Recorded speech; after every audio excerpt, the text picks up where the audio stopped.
with the different trends that I'm seeing. Things that worked in 2025 are no longer working. And so today we're really going to talk a lot about the different trends that I'm seeing and some of just the basics of marketing and sales to help you come up with a roadmap for yourself for how can I grow a business in 2026 as a busy mom. We're all busy moms. I've got Bluey on behind me. My kids are literally right off the camera over here, all playing together. I've got 4 small children. My oldest is 7, so I've got a 7-year-old, a 5-year-old, 2, and 1. And a lot of you guys have multiple kids as well. So like you understand we can't be there all the time for our kids. And so as busy moms, we have to come up with unique strategies to be able to grow a business on very limited time. So first of all, who am I? I am a mom of 4 crazy kids under the age of 7. I'm a wife, I'm a Christian, and I am a business coach. So what we're going to go over today is all the stuff that I've done over the years. I've grown multiple businesses over the past 7 years. And now I'm in so many different masterminds. I work with so many different clients that are growing businesses, and I'm around a lot of highly successful people in the online business space. And what are they doing? What's actually important going into 2026? And that's what we're going to talk about today. So, number one is getting traffic. A lot of people that I know, they really struggle with getting traffic into their communities, getting traffic to their offers, whatever it is that they're doing. So when we're thinking about our business, there's 3 main components to our funnel. The first one is getting traffic. How do people find you? How do people see you? The second component is how are we nurturing them? So once they've found you, how are we getting their contact information? And how are we nurturing them over time to make them into a sale? And then that last part of the funnel is actually closing them into a sale. So we're going to talk about getting traffic first. So just some general marketing tips. We want to think about who. This one, I cannot stress this enough because I think almost every lady that I've ever spoken to thinks that they have an understanding of their avatar, but yet they don't speak to their avatar. They don't address the pain points, the frustrations. They don't have their avatar in mind when they're creating their product and service. Every avatar is looking for something very specific. So people buy solutions to their problems. At the end of the day, that's really all it is. Can you solve a problem that this person has? And if you can, then, hey, I'll sell it to you for this price. And there's multiple different nuances to making sure that works. But the first place that I always tell people to start is who is your avatar and what do they actually want? What are their problems? Once you identify who your avatar is, what their problems are, then you can start to figure out, okay, how can I relate that problem to what I'm offering so that I can present it in a way that makes it come across as a solution to their problem?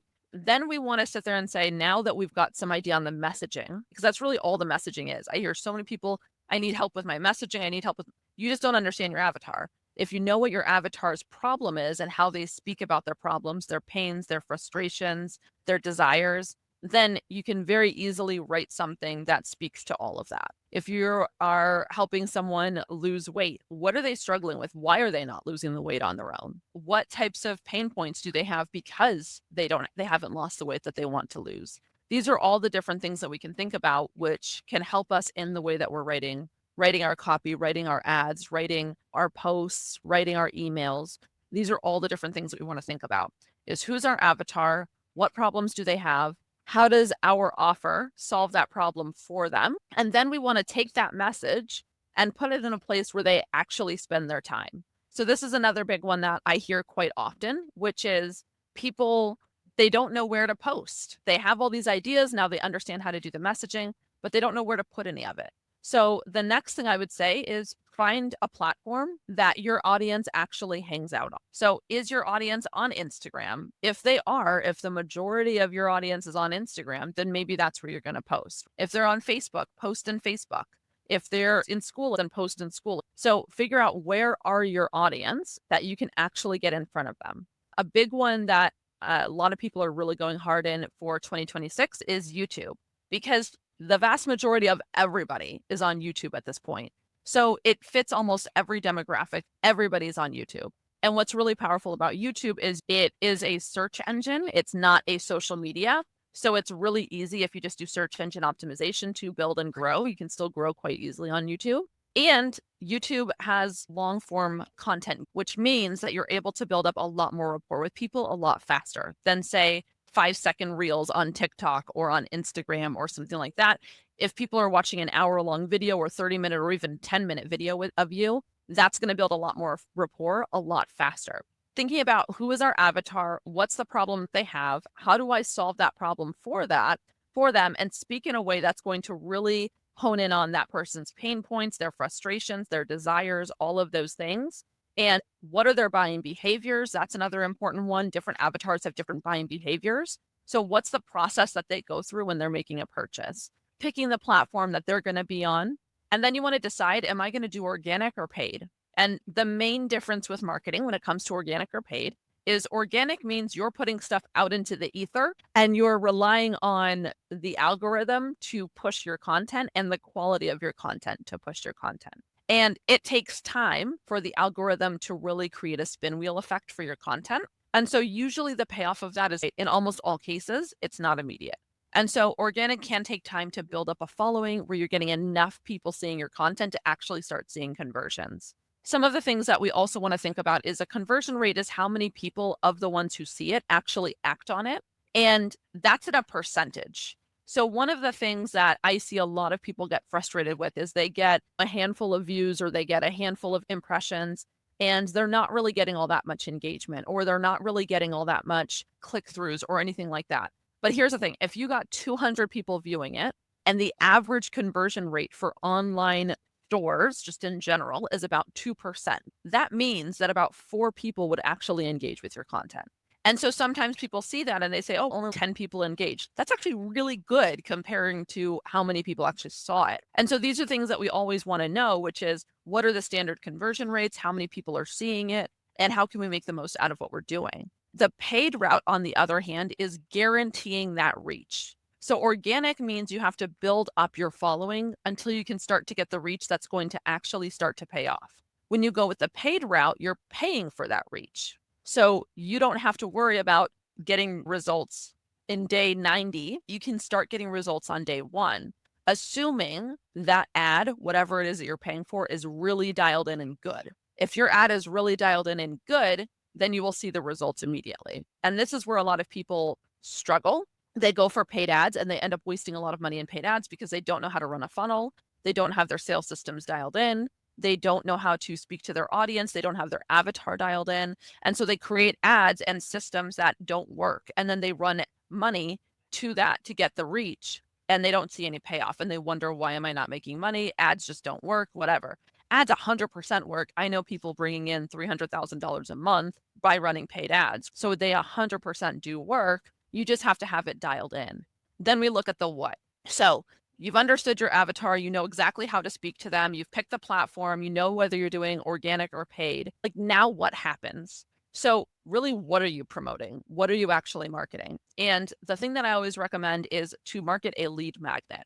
So this is going to be if you have a school community. A lot of our members have school communities.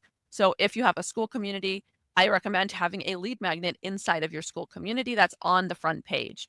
This can look different for all different kinds of people. I know Lucy, who's in our group, she does a lot of challenges, so she's always promoting challenges, and that's what gets people into her community. For someone else, it might be like a free course that's in the community. So there's multiple different ways that you can do that. If you have an online store, it could be maybe a discount code or specific sales that you're offering, or maybe a freebie like, hey, you get this free shirt for any purchase of $75 or more. There's so many different ways you could do it, but ultimately at the end of the day, what we're going to be promoting is something that's free. And that's going to get the most conversions because remember, you're pitching to cold audiences. And a cold audience, which is someone who's never heard of you, doesn't know who you are, they need something really easy to step into.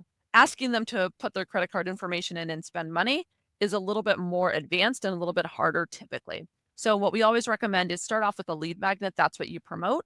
That's what gets them in. It opts them into your funnel. And then from there, you can nurture them until eventually they make a sale. In 2026, how does this look? One of the biggest things that people are doing in 2026 is they're leveraging personal brands. And we have seen this across the board. So Evelyn Weiss is a prominent person here on school. You might have seen a ton of her ads on Facebook and Instagram. That's actually how she gets all of her traffic. She is leaning hard into personal brand, and her entire business has been built off of personal brand. It's Evelyn Weiss coaching, Evelyn Weiss templates, Evelyn Weiss, like it's all based off of her. Her entire group is called Grow with Evelyn. It's all based on personal brand. And so people are 3 times more likely to trust content from an individual than from a brand account. Think of it this way. So last year we had the big Stanley Cup debacle, right? That like changed the way everyone drinks their water. But what was interesting about that was Stanley has been around for decades. That's a forever old company. They always pitch to men. How did the Stanley Cup thing even come about? So if you guys don't know this story, it actually came from female influencers. They came across, they had the Stanley tumbler that was not selling at all because their brand is based for men and men don't really care about tumblers. And this woman who is an influencer bought this Stanley Cup, the Stanley tumbler, and used it herself and was like, this is actually fantastic. I love this thing. And she made a post about it on her account and a bunch of people bought them. And she was like, that's interesting. A lot of other people are using them now and liking it.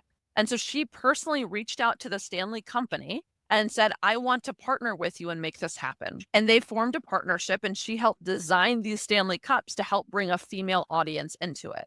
And then what they did was they marketed towards Stanley, just literally created contracts with a whole bunch of female influencers. And that was the entire Stanley Cup marketing strategy, was influencers, because personal brand is so much more powerful than brand. What's also really great, especially as moms who have to have fluid and flexible strategies, when you are marketing a personal brand, you're marketing yourself, which means that as your business and your life continues to grow and evolve over time, you will be able to grow and evolve your business over time and still keep your audience versus having a brand, something like Stanley, which has been built up this big, they like work for tradespeople, right? It's very manly, masculine. For them to turn around and try to sell this pink, beautiful Stanley Cup would have been almost impossible. But because they partnered with people who had personal brands and their followers wanted stuff like that, they were able to distribute this new product. And in fact, it became their best-selling product pretty much ever, right? I think right past their thermos, which is they literally patented the idea of a thermos. That's how old this company is. So personal brand absolutely matters. We saw it through the past couple of years, and it's only getting more and more prevalent as people are getting into the antitrust market, right? We're calling it the antitrust market, which basically means that people no longer just trust whenever they see, right? So there's been so many different, even influencers that sold, they leveraged the personal brand to sell a bunch of stuff to a bunch of people that didn't know who they were. And that stuff wasn't credible. And what are they finding? Now we're entering an antitrust market. So that trust is even more important now than it has ever been. And so anything we can do to help build trust with people, the better off we're going to be. So I encourage everybody to build a personal brand about what you're doing. Again, find one platform that you can just master your content on. And my recommendation there is YouTube, because again, everybody watches YouTube. You can build a lot more rapport with them on YouTube, and the YouTube algorithm is very favorable to finding out how to find people online because it's a search engine. It's not social media. Some other just fun stats that are in here. 92% of consumers trust recommendations from individuals over brands. 81% of consumers say they must trust a brand in order to buy from it. And personal brands can charge 20 to 30% higher price for the same exact services. Again, why? Because people trust them. If you trust someone, you're more willing to spend a higher premium price than for a company that may offer the exact same thing, but you just don't trust them. So personal brands absolutely matter. And this is, I think, going to be the biggest leverage for 2026, that people who have personal brands will outperform everybody else. So some tips for personal branding. Again, understanding that avatar. Notice that we're talking about that again, because that is how crucial understanding your avatar is. Your entire marketing strategy comes down to who is your avatar and how well can you speak to them? Pick that platform that your audience spends a lot of time on. Again, I'm recommending YouTube because there is not a single audience out there that does not spend time on YouTube at this day and age. And YouTube is a great platform for getting found, for growing, for building a funnel, and then for also opting people into other things. It's not uncommon to be watching YouTube videos and they say, hey, if you want this free guide, right? Again, talking about offering a freebie, a lead magnet. If you want this free guide, if you want to join our challenges, if you want to do whatever, hit the link in the description, right? We see that all the time on YouTube because it works. So it's very easy and native to be able to just funnel people from being a viewer to being an actual buyer by using YouTube, right? We want to develop our funnel. So how does a client go from stranger to sold? And we talked a little bit about that. We have traffic that gets you seen. We want to have them opt in some capacity.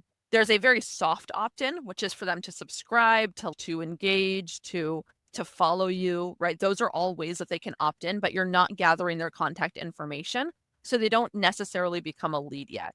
When you can contact them yourself, that is when they become a lead. So we want to make sure that they become a lead. We want to gather emails. We want to gather phone numbers. We want to be able to DM them, send them a DM. Once those capabilities come into play, they are now officially a lead, right? Once they are a lead, we want to nurture them. What does that look like? Depends, right, on your exact funnel. It could be opting them into an email sequence where now they're getting regular emails and updates and information and valuable strategies. It could be YouTube. Again, if they're subscribing to your YouTube, they're going to get notified every single time you post a YouTube video. That's still nurturing them, right? It's a little bit more indirect because you can't reach out to them as a lead, but you're still nurturing them. Having a school community, obviously, I'm a big fan of that. That's one of the things that I teach in my practice is opening up a school community and having people join your school community. And then you can nurture them in the DMs, in the posts. You can gather their information through the membership questions and nurture them there, right? These are all things that are really important. And then that nurturing sequence, it's following up, it's having a lot of touch points, having a lot of activation points. Hey, I haven't seen you in a while. How's everything going? Do you need any help? These are all things that are crucial when we're trying to grow a business. All of those different activation points, those nurturing, the different webinars, the challenges, all these things that we can do to help them get wins, help them see the value in what we do, and then offer to get on a call with them. That's what that entire nurture sequence is. It's giving them value, letting them understand who you are and trust you, and then getting on calls with them to further build trust and to potentially close them on sales. And then that what? So now we have our personal brand. We know what the funnel is. We know what we're trying to do with this. We know what platform we're doing. We know what we need to say and who we're saying it to. Now we need to take all of that and build 3 content pillars around it. And so content pillars are essentially the idea of here's the types of stuff that I'm going to talk about that relates to my audience, nurtures them in a way that gives them information so they can see wins, but also builds trust, right? Helps, and that trust can be multiple things. If I'm a coach that helps moms build businesses, one of my content pillars can be life as a mom, right? Because that's building trust. So we want to work on 3 different content pillars that all serve a purpose of building trust, giving our clients and just free people that are watching wins. We want them to win even if they're not paying us, because the more that they win without paying us, the more they're willing to pay us later. And we want to be able to build these 3 content pillars, which basically means these are the 3 types of things that I'm going to be posting about and making videos about and doing consistently. So what does that look like? If you're selling cooking stuff, it might be cooking videos, meal planning, and prepping, right? Maybe those are the 3 content pillars.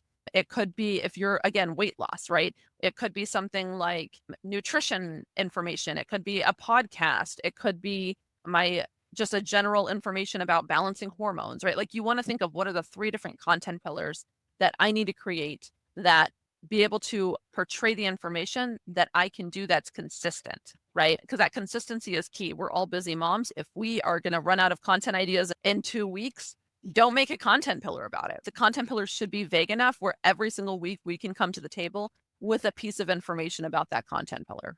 Cool. So we've covered a lot so far. Does anybody have any questions at all yet? No, we're good. All right, let's go on then. So we'll go on into the school communities because again, a lot of people that I work with are on school, building school communities. Schools. So first of all, if you're not on school, I will do a little bit of making a case for school right now because school has been around for a few years. It has grown dramatically in this past year. And I've been on school for over a year now. One of the things that I've noticed from before its giant launch that it just had to even back then, some of the things I really like about school and why I'm so bullish on school is 1, school is like an email list on steroids, right? So if you want to think about any way to nurture your audience, if you can get them on school and in a school community, you're going to nurture them so much quicker and so much more, right? Because you can provide a lot more value in a shorter amount of time by having a school community, and you can make it totally free. So it's a really easy opt-in. It also can act as a lead magnet, right? Hey, I have a school community full of all these things and it's totally free to join. Very easy lead magnet to opt people into. And you can host all of your lead magnets inside of it, right? You have email functionality through school. There's a built-in through the school system. There is emails that it does send out to your audience. With the posts that you make, you can send those out in an email as well. So it does have some further systems in there too.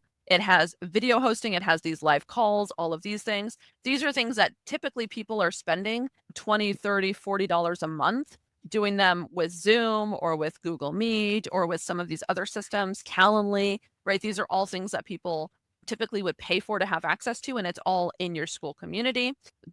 What else? So school as a platform, they're absolutely incredible. They are constantly reaching out to their members to figure out are you guys struggling with? What do you guys actually want on the platform? Right? Instead of Facebook, where every time they make a change, I didn't know you were going to make that change. Why did you make this change? This new Facebook algorithm stinks or the new format stinks. School does not do that. School asks us. They say, hey, what do you guys want out of the platform? What are you guys struggling with in your communities? What are you struggling with making money on the communities? What are features that you would like to see? And over the past year, they have really just pushed out feature after feature and improved the platform dramatically. And that in itself says a lot to me as a company that I'm willing to get behind them because they are super excited and bullish on seeing their customers get success. They also do not accept ads. They don't make money off of ads. They make money off of our success. So they have every incentive to make school the best platform possible.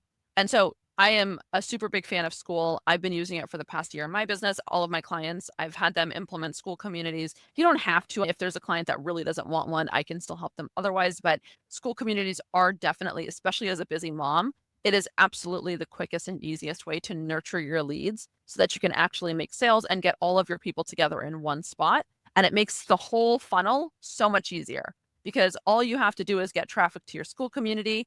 In there, you just hop in, engage, have conversations with people, and then you book calls and make sales. So it is one of the easiest strategies for a busy mom to be able to make money, especially coming into 2026.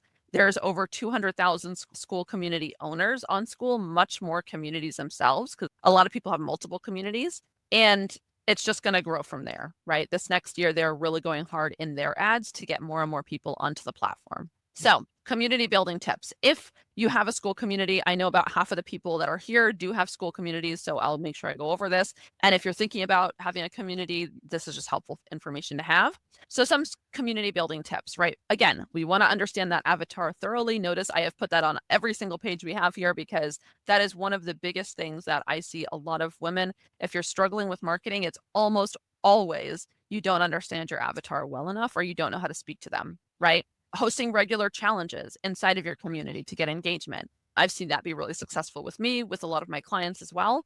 When we're hosting challenges, it gets people excited, it gets people engaging, it gets people talking to each other and supporting each other and being encouraging to each other, which also makes it exciting for new members. One of the biggest struggles that people have is activating new members into a community.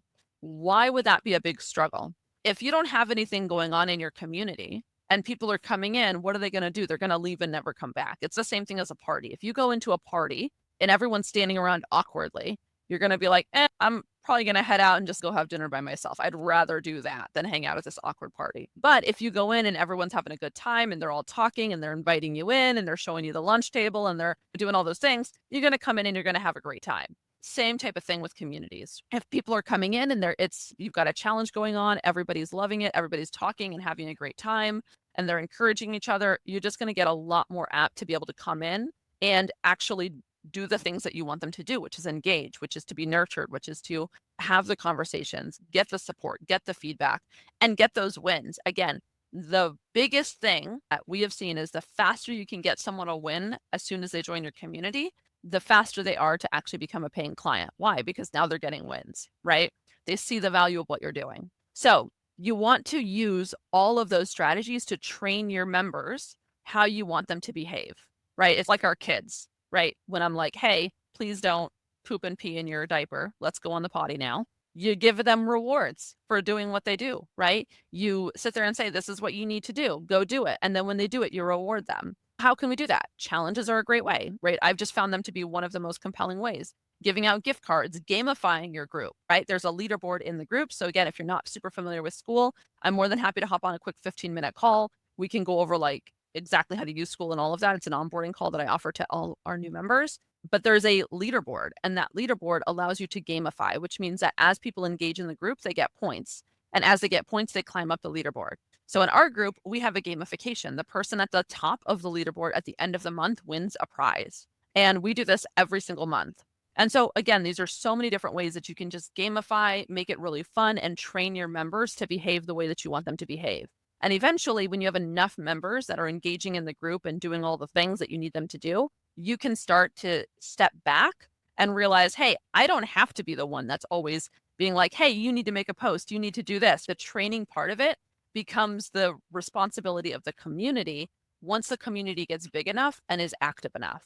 So yeah, I see Anna saying she likes gamification. Absolutely. Everybody does, right? Who doesn't like to play games? So when you can turn what you're doing into a game, it makes it so much more fun for your members. Make the about page match whatever you are marketing to increase conversions.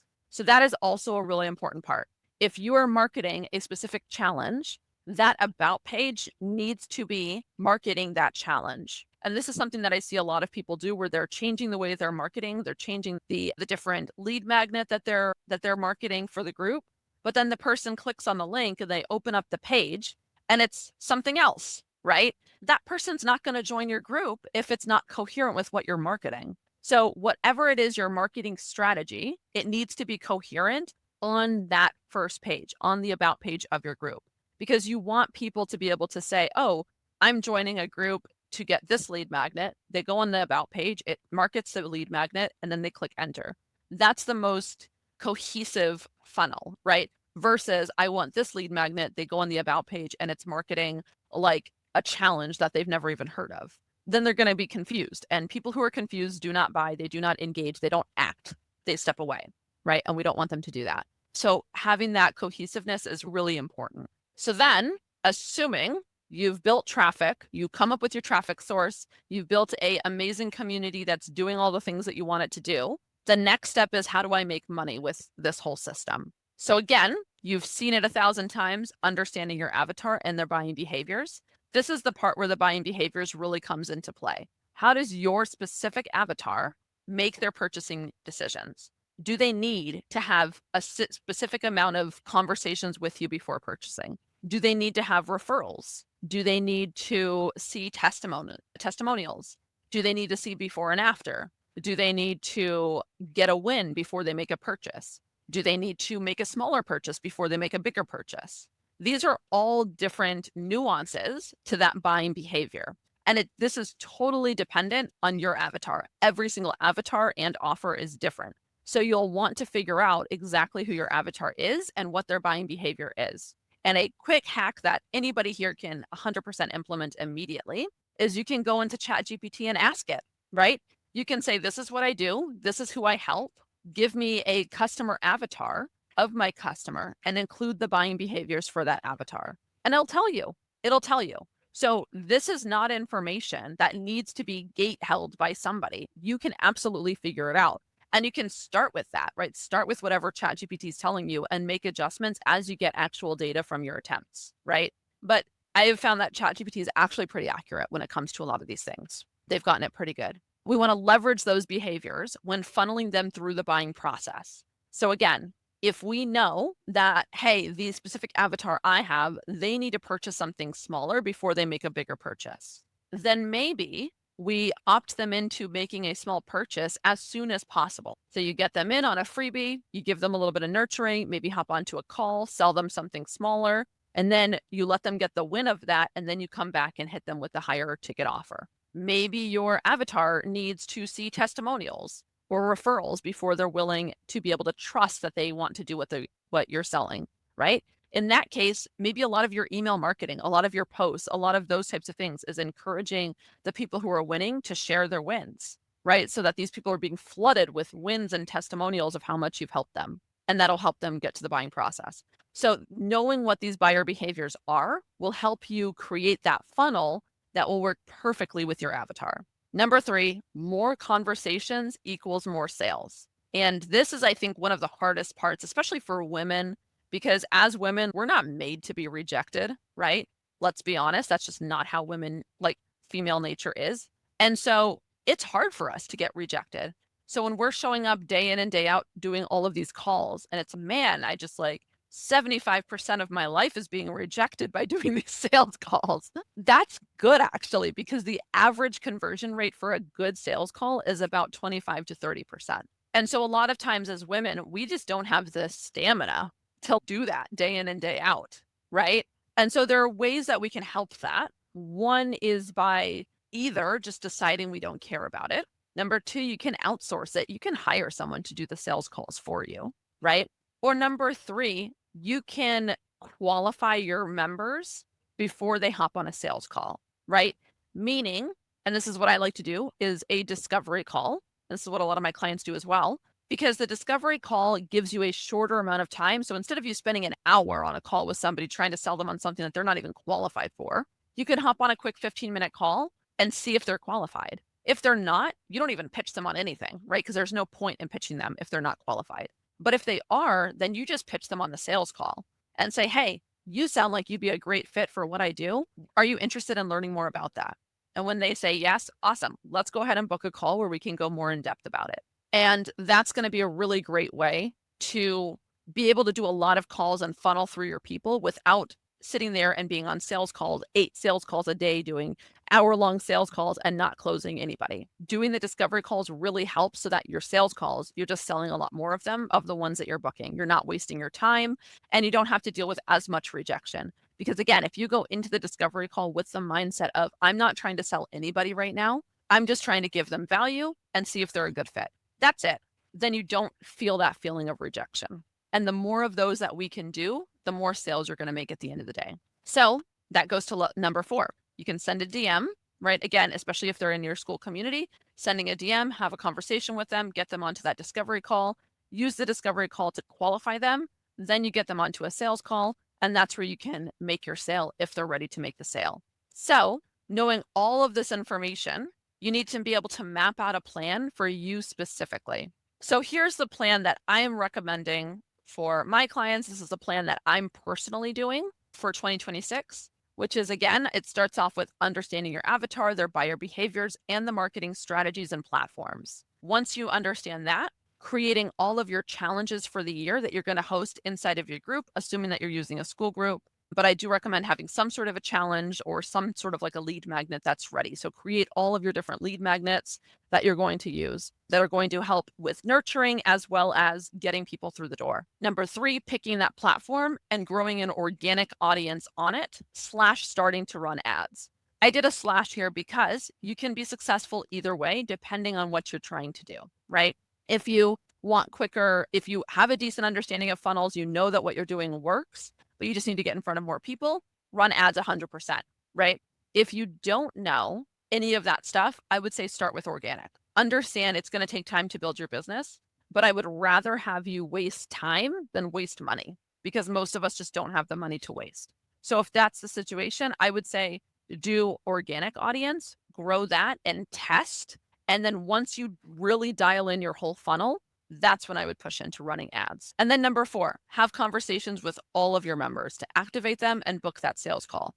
Remember, the more conversations we have, the more sales you're going to make. So that's the 2026 map. That is what I'm doing in my business. It's what I'm teaching for all of my clients. I'm a dietitian, and I help women over 40 going through perimenopause and menopause lose weight without diets or counting calories. So I have a school community called Weight Loss After 40, and I also have Facebook presence and all that. Yeah. Awesome. And then we moved Lucy. I just love talking about this because I think it's such a testament to school in itself. But just like she had a Facebook group of 9,000 people and was making almost no money off of it. And then we moved her over to school. And then now she's like hitting, and her clients love it too, because it's a great place to just put all of her clients together also. It's such a nice, supportive on school. So much different than Facebook. And yeah, I had 9,000 women in my Facebook community, but I didn't like showing up there. And I'm not a really big fan of social media. So it was really hard to show up there. And I made nothing off of that group. And so now moved over to school. I'm back in February, March. And now my community is thriving. I'm seeing my discovery. It really improved drastically. And now I keep breaking my records for my monthly revenue. And I know the community is a big aspect of it. Yeah. Big party. Yeah. I love it. I love it. Awesome.